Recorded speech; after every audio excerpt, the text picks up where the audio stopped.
11.4 is on two-way tables and how we can read them, how we can interpret them, and the conclusions we make looking at them. First thing we talked about as a conclusion with two-way tables is that these two-way tables are really, really dense. They have a lot of information, are a really, really efficient way of communicating a lot of different information. So I'm going to write this down. An efficient way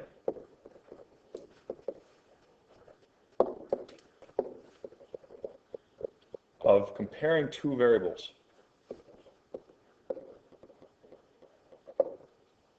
Or comparing two types of information. Okay?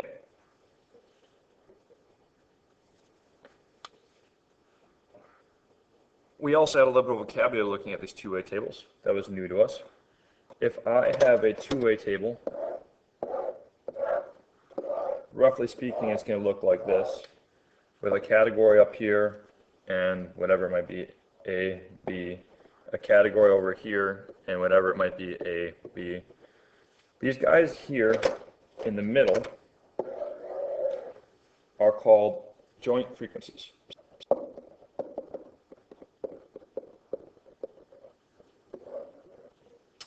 And those joint frequencies are oftentimes literally just a frequency or a count. However, sometimes those are also given as a probability or a relative joint frequency. If it's a probability, it's called a relative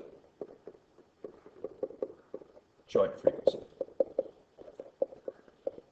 And the reason why it's called relative is because it's comparing to the total.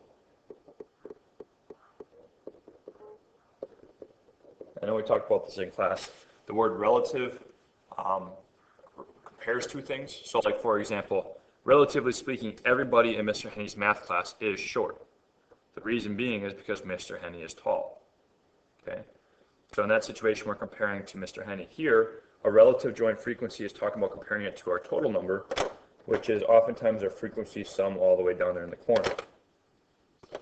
We also have what are called marginal frequencies.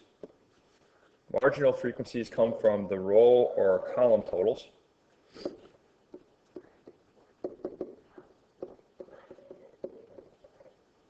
And the same thing, I could have it presented as a probability where it's comparing to a total.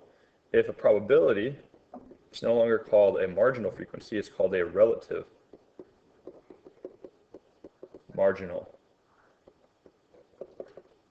frequency, which again means it's giving us the probability of something happening comparing it to the total amount of people surveyed. Okay. We also have another type of two-way tables, and this is called a conditional two-way table.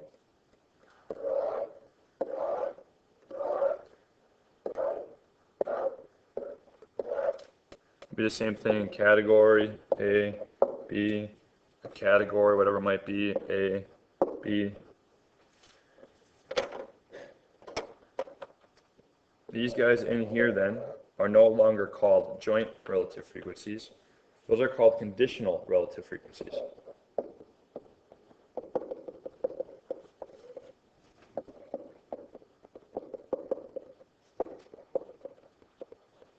Oops. Frequency. And again, we already know what the word relative means. It means comparing to a total. But the word conditional also means something. Conditional means we're not looking at the whole total, we're just looking at a small group of the total. Smaller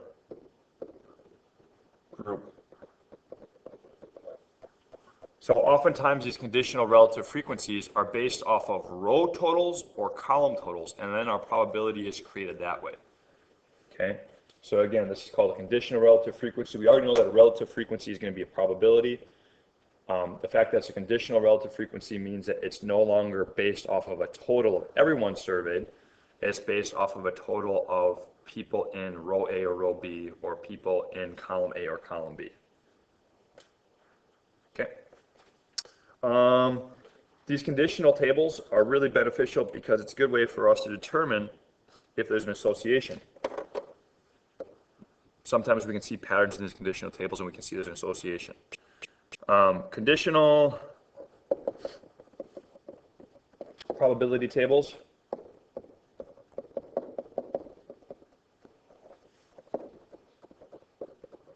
again looks like this. Find conditional relative frequencies in the inside.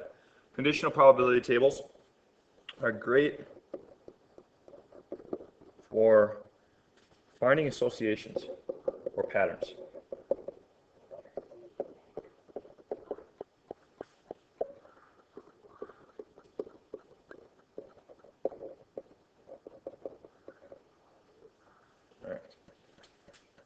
Okay. Another thing we can make mention of with these conditional probability tables is that sometimes you are given frequencies and sometimes you are given probabilities in a normal frequency table, which means sometimes these conditional relative frequencies, this conditional table, we are going to be comparing the ratio of frequencies and sometimes we're going to be comparing the ratio of probabilities. Okay. So let's say this. I can compare the ratio of frequencies or probabilities and get the same thing.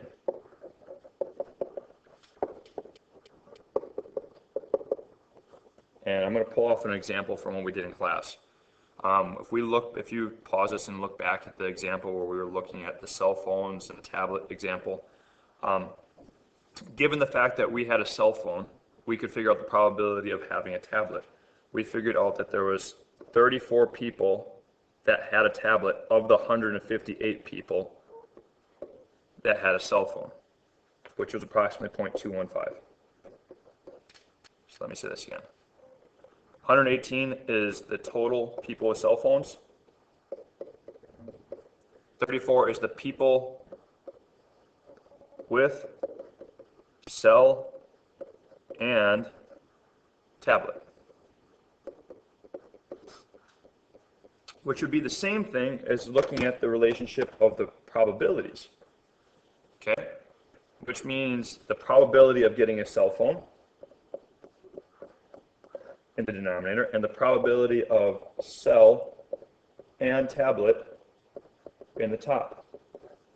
And if we were to look back at the example, in this situation, the probability of having a cell phone was 0.6, oh man, I can almost read my writing, 690.